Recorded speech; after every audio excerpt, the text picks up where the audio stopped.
बाहर 3-4 लड़के लोग आके ज़ोर ज़ोर से दरवाज़ा पीट रहे थे।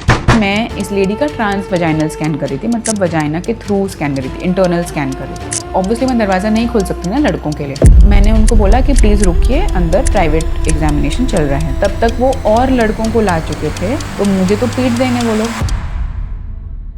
मेरी नाइट ड्यूटी थी और एक लेडी आई थी, उसको एक्टोपिक प्रेगनेंसी थी। एक्टोपिक प्रेगनेंसी होती है जब प्रेगनेंसी गलत जगह पे जाके अटकी होती है, तो वो इमरजेंसी होती है।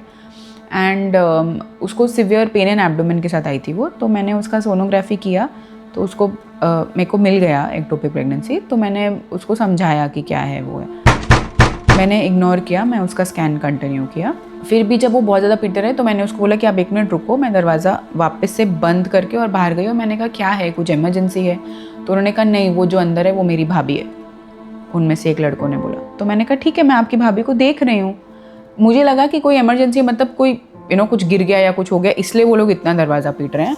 बट वो दारू पी के आए हुए थे बेसिकली, और वो बोला कि वो मेरी भाभी है, आप उसको इतना टाइम क्यों लगा रहे हो? ठीक है, फिर मैं वापस अंदर गई तो मैंने उनको बोला कि आपके देवर बाहर खड़े हैं।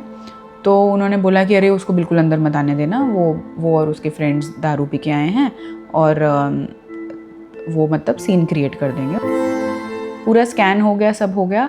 जब हम बाहर गए तब तक वो और लड़कों को ला चुके थे और वो इस बारे में गुस्सा हो रहे थे कि डॉक्टर ने ज़्यादा टाइम लगाया सोनोग्राफी करने में, और जब हमने बोला कि हमें अंदर जाने दो तो उन्होंने अंदर जाने नहीं दिया। मतलब वो भाभी के साथ पता नहीं क्या कर रहे थे, और वो दरवाज़ा लॉक कर रही थी, मतलब वो कुछ तो कर रही थी भाभी के साथ, और हमें दिखाना नहीं चाह रही थी क्या कर रही थी।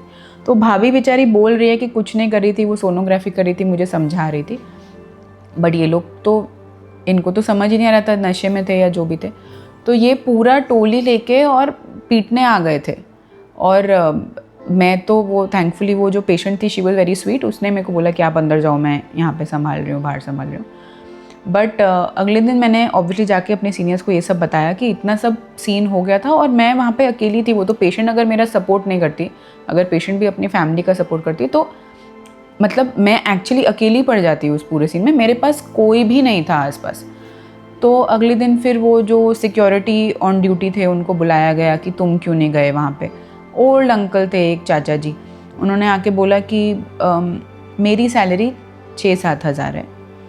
अब अगर मैं पूरा, इतने यंग लोग हैं और मैं जाके उनसे लड़ने लगूं तो मुझे तो पीट देंगे वो लोग, और मैं अपनी फैमिली में अकेला अर्निंग मेंबर हूँ। तो मेरी 6-7 की सैलरी के चक्कर में मैं पूरा बेड पे आ जाऊँगा।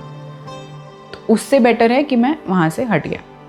और उस टाइम पे मुझे एक बार तो गुस्सा आया कि यार सिक्योरिटी है, सिक्योरिटी कैसे हट गया वहाँ से। बट उनकी तरफ से सोचो, उनको ना तो तुम पैसे दे रहे हो, ना तुम, अगर वो सच में बीमार पड़ जाएंगे तो आप तुम उनकी फैमिली को सपोर्ट करने वाले हो। तो अगर वो एक लौते फैमिली अर्निंग मेंबर, अगर वो भी अपाहिज हो जाए या कुछ हो जाए, तो उनकी फैमिली के पास कुछ नहीं है। उससे तो बेटर है ना कि वो अपनी जान ही बचा लें, एटलीस्ट वो 6-7 हज़ार तो उनको मिलता रहे।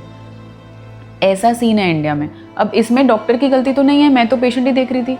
बट अगर मुझे कुछ हो जाता, अगर मुझे कोई पीट वीट देते, तो इसमें गलती किसकी थी? सिस्टम की गलती थी। तुमने इतने सारे रिलेटिव्स को अंदर अलाउ कैसे किया? या तुमने सिक्योरिटी, बेटर सिक्योरिटी रखते, जिनको तुम ज़्यादा पे करते हो, जिनको तुम थोड़ा जॉब सिक्योरिटी देते हो कि तुम्हें कुछ हो जाए तो भी हम तुम्हें सिक्योर रखेंगे। That is the problem with most of the places. जिस भी केस में यूजुअली डॉक्टर की मारपीट हुई है, वो एक्चुअली हुई है बिकॉज सिस्टम की प्रॉब्लम थी। अब जैसे अगर नंबर ऑफ बेड्स इनफ नहीं है तो उसमें डॉक्टर तो लाके बेड नहीं लगा सकते ना, वो तो हॉस्पिटल के एडमिनिस्ट्रेशन को बेड्स इंक्रीज करने की ज़रूरत है। या अगर बहुत सारे पेशेंट हैं और आपके पास डॉक्टर बहुत बाद में आए, तो उसमें डॉक्टर तो क्या करेगा, वो तो बेचारा देख ही रहा है सब पेशेंट्स को। अब डॉक्टर की कमी है, उसमें डॉक्टर कुछ नहीं कर सकता ना, वो थोड़ी ना और डॉक्टर्स को खींच के ला सकता है। वो तो जिसकी ड्यूटी है वो तो बेचारा मर ही रहा है, वो तो बेचारा काम कर ही रहा है। तो it is about the system, that is the problem. So इसमें डॉक्टर्स को ब्लेम करना या डॉक्टर्स को मारना बहुत गलत है, क्योंकि वो तो खुद पिस रहे हैं इस सिस्टम में।